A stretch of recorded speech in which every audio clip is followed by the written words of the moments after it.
Welcome back! Today, we're diving into a visual representation of the relationships between sets of real numbers. Let's get started. Let's start with a brief definition of sets. A set is simply a collection of distinct objects or numbers.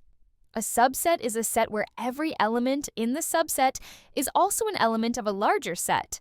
So, if we have a set A and set B is a subset of A, every element in B must also be in A. Now, let's talk about the real numbers and their subsets. First, we have natural numbers. These are the positive integers used for counting. 1, 2, 3, and so on. Natural numbers are the numbers we use in basic counting.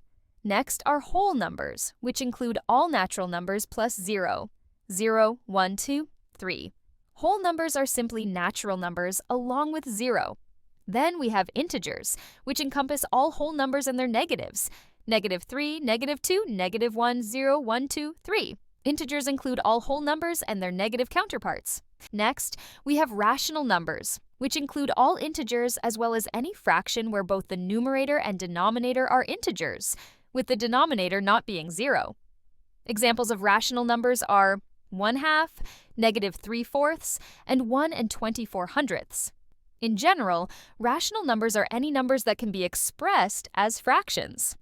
Lastly, we have irrational numbers, numbers that cannot be expressed as fractions, with non-repeating, non-terminating decimal expansions, such as pi and the square root of 2.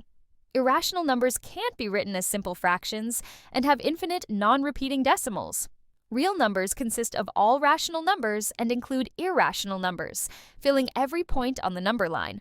Real numbers include all the numbers you typically encounter in everyday math. So remember, real numbers consist of two main sets, rational numbers and irrational numbers. Rational numbers include integers, whole numbers, and natural numbers, along with all numbers that can be written as fractions. So if a number is an integer, it's also a rational number. Irrational numbers are numbers that cannot be written as fractions and do not belong to the set of integers, whole numbers, or natural numbers, but they are still real numbers. Using a visual representation of the relationships helps us better understand the connections between these sets and subsets of numbers.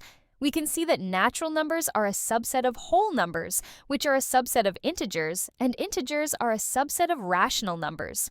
Together, rational numbers and irrational numbers make up the set of real numbers.